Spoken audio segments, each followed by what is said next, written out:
There was a time when I was younger, headstrong, and anxious to do magic. I would try all kinds of spells, following each step meticulously, just paying good money for things that I needed to do the spells. And let me tell you, every single one of them failed, produced nothing. And I'd get mad, I'd give up, and I'd declare that I'm just going to give this up and never pick it up again because it just doesn't work for me. And of course, later on, usually a year later, I would pick it right back up and keep trying. As I got older and had to do hoodoo work out of necessity, sometimes during critical moments in my life, it opened me up to be led by nature, the universe, my ancestral power. And when I started working from this perspective, things began to open up for me. I began to have some success. So I learned a lot of sacred things from nature that I couldn't see before. So, family, what I'd like to do today, I want to share with you some of these things that I've learned. Maybe it will help you too. I'm going to share 4 things, and probably later on in future videos, I'll share more. The power of nature is just amazing and real. When you bite into a hot Grim Reaper pepper or ghost pepper, see how it makes you feel? See how shocking it is? Slice an onion and see how it makes you cry. Touch some poison ivy or poison oak and see how it gives you a rash just from a single touch. See how the rain cleanses the earth, the snow sweetens the soil. How all of nature suddenly goes silent when danger is nearby. You know, when I was younger, I wasn't aware of the spirit of things. I would just use roots and herbs in my spells, but I wasn't conscious of their power. I didn't truly believe or trust or truly tap into the power of the spirits that I was working with. And I had to change my mindset. And I changed that, the way that I treated all of the many plants that I worked with. I changed the way that I would handle them. And that's when I started knowing and working the spirit of things in my hoodoo work. And things began to really progress for me. I began to see results. One of the most sacred plants is also one of the most hated by people. And I'm talking about the morning glory flower, whose roots run very deep into the soil. It is so hard to get rid of. It keeps on coming back no matter what people do. Not even chemicals can kill it. And, you know, among some of our ancestors, it's believed that High John the Conqueror, that root is actually the root of the morning glory flower. And me personally, my opinion, I do believe that because of its resiliency, its strength, its power. I mean, it has the power to close its flower during the day and open it in the night. But all of this comes from the tiny seed, the tiny morning glory seed.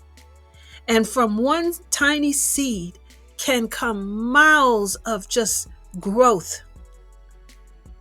Now, I say all that to say this.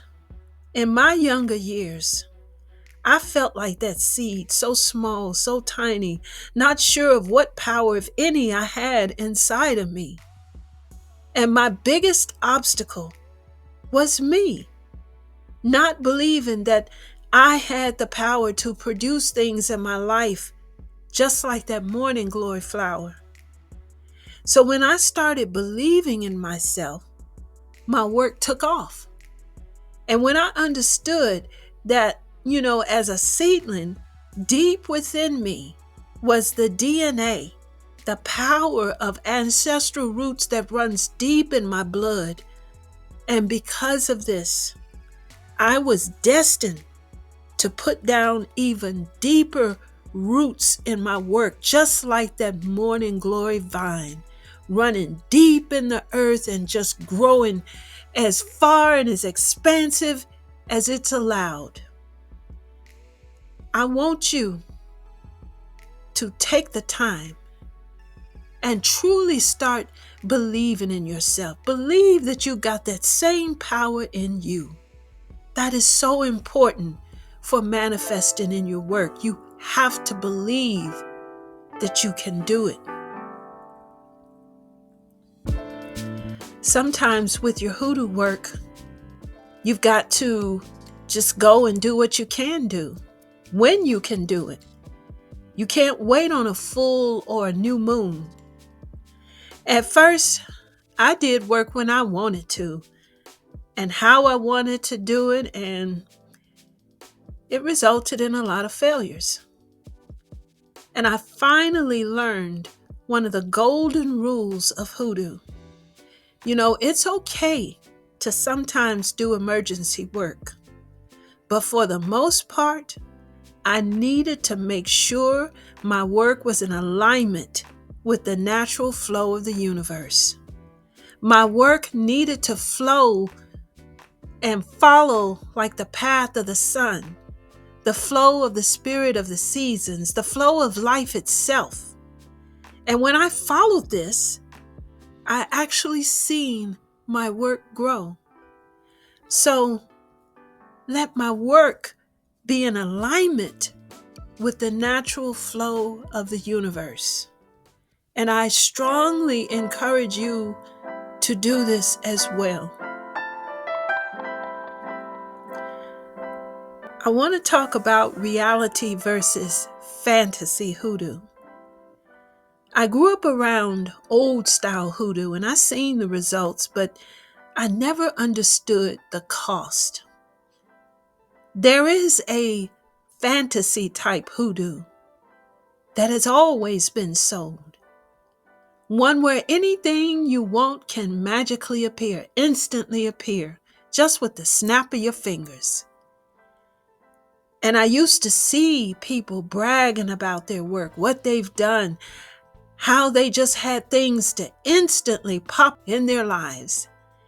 And I used to think there must be something wrong with me because I wasn't manifesting like this.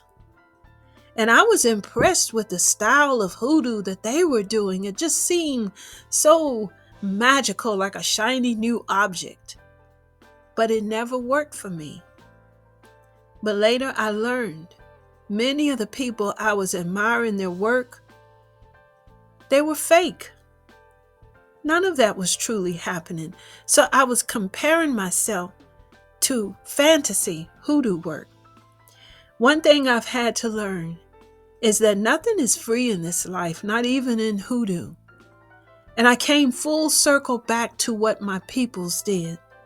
Back to laboring and working that root, sun up to sundown, just to grow and manifest. You got to put in the work. There is no instant results.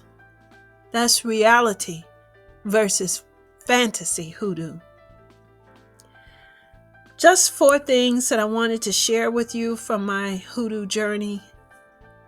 I hope that these have helped you to see the need to kind of examine what you're doing, what you're trying to achieve with your work. So family, take your time learning hoodoo because it can teach you a lot of things, not only about life, but about yourself.